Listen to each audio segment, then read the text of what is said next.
ए बुई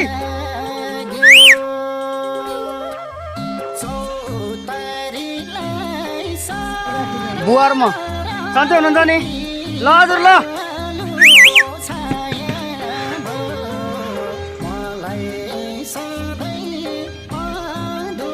ल गाडी गयो बस घरको डेला झर्ने पर्ने भयो पुग्यो होइन 50 रुपियाँमा